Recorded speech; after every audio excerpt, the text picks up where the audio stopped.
hello बंधुসকল যদি আপুনি সেন্ট্ৰাল ব্যাংক অফ ইন্ডিয়াৰ কাস্টমাৰ আৰু সেন্ট্ৰাল ব্যাংক অফ ইন্ডিয়াৰ mobile banking app Saint mobile এপটো ব্যৱহাৰ কৰি আহি আছে আৰু আপুনি সেন্ট মোবাইল এপটোৰ লগইন এমপিনটো পাহৰি গৈছে আৰু ৰিসেট কৰিব বিচাৰিছে তেতিয়াহলে কেনেকৈ ৰিসেট কৰিব পাৰিব যদি আপুনি জানিব বিচাৰিছে চাই থাকক এই ভিডিঅটো শেষলৈ আমি এই টপিকটোৰ ওপৰতে কথা পাতিবলৈ গৈ আছো নমস্কাৰ বন্ধুসকল মই প্ৰণৱ আৰু স্বাগতম জনাইছো মোৰ ইউটিউব চেনেল ডিজি ৱৰ্ক অসমলৈ বন্ধুসকল প্ৰথমতে আমি সেন্ট মোবাইল এপটোত গুচি যাম আৰু আগৰ প্ৰসেসখিনি স্টেপ বাই স্টেপ দেখুৱাম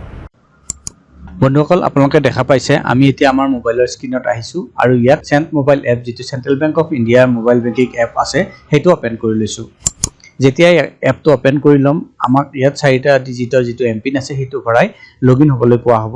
যেহেতু আমি এমপিনটো পাহৰি গৈছো হেতু ৰিসেট কৰিব লাগে সেই কাৰণে ফৰগেট ক্ৰেডেনশিয়েলছৰ ওপৰত আমি ক্লিক কৰি দিম ফৰগেট ক্ৰেডেনশিয়েলছৰ ওপৰত ক্লিক কৰাৰ পাছত এই পেজটোত আপুনি আহি যাব ইয়াত কি আপুনি পাহৰিছে হেতু কৈছে ফৰগট ইউজাৰ আইডি যদি আপুনি ইউজাৰ আইডি পাহৰি গৈছে তেতিয়া হলে প্ৰথমটো সিলেক্ট কৰক ফৰগট লগইন পাসওয়াৰ্ড এমপিন যেটো আপুনি যদি এমপিনটো পাহৰিছে তেতিয়া এটো সিলেক্ট কৰক বা ফৰগট ট্ৰানজেকচন পাসওয়াৰ্ড যদি ট্ৰানজেকচন পাসওয়াৰ্ড পাহৰিছে তেতিয়া হলে হেতু সিলেক্ট কৰক আমি যেহেতু লগইন পাসওয়াৰ্ড পাহৰিছো এমপিন পাহৰিছো সেইকাৰণে হেতু সিলেক্ট কৰিম আৰু এই বক্সটোত আমাৰ একাউন্টৰ CIF নম্বৰটো ভৰাব লাগিব গতিকে আমি এটোটা ভৰাই লম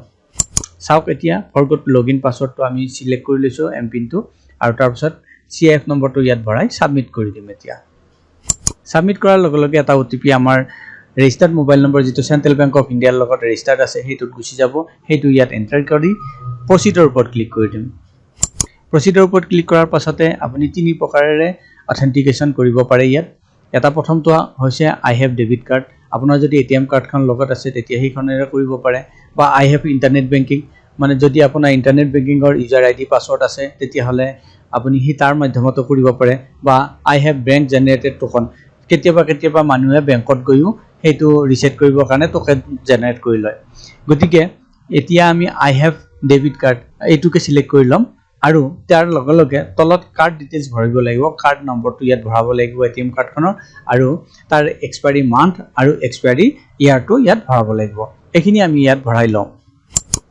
এতিয়া চাওক যিখিনি ডিটেইলছ খুজিছিলে সেইখিনি আমি ইয়াত ভৰাই লৈছো আৰু সাবমিট কৰি দিও সাবমিট কৰাৰ পাছতে debit card validation completed successfully এটা মেসেজ শো কৰিছে ইয়াত ওকে ৰ ওপৰত ক্লিক কৰি দিয়ক ওকে ৰ ওপৰত ক্লিক কৰাৰ পাছতে আপোনাক চাৰিটা ডিজিটৰ নতুন এমপিন ভৰাবলৈ ইয়াত কোৱা হৈছে তলৰ বক্সটোতো কনফাৰ্ম এমপিন সেম এমপিনটোকে ভৰাবলৈ কোৱা হৈছে ইয়াত এটা কথা কোৱা হৈছে যদি আপুনি এমপিন ভৰাব খুজিছে তেতিয়া হলে কন্টিনিউয়াস নম্বৰ যেনে 1 2 3 4 এনেকুৱা বা 5 6 7 8 এনেকুৱা নম্বৰ ভৰাব নোৱাৰিব বা 1 1 1 1 5 5 5 5 4 4 4 4 এনেকুৱা ধৰণৰ ৰিপিটেড নম্বৰো হ'ব না লাগিব ইয়াৰ বাহিৰে আপুনি যেনে ধৰণৰ নম্বৰ দিব খুজিছে চাৰিটা নম্বৰৰ এমপিন আপুনি বনাই লওক ইয়াত দুটাতে ভৰাই লওক তাৰ পিছত সাবমিট কৰি দিয়ক এতিয়া চাওক login MPIN has been change successfully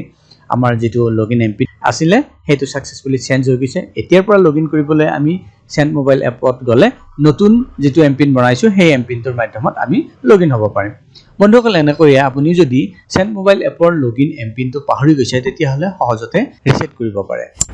আশা কৰিছো এই ভিডিঅটো আপোনালোকৰ পছন্দ হৈছে কেনেকৈ আপুনি central bank of India mobile banking app Saint mobile এপৰ লগইন এমপিন ৰিসেট কৰিব পাৰে তাৰ বিষয়ে জানিব পাৰিলে যদি এই ভিডিঅটো পছন্দ হৈছে ভিডিঅটো কৰক লাইক আৰু চেনেলটো সাবস্ক্ৰাইব কৰিবলৈ নাপাহৰিব পুনৰ লগ পাম আন এটা ভিডিঅত তেতিয়ালৈ বন্ধুসকল নমস্কাৰ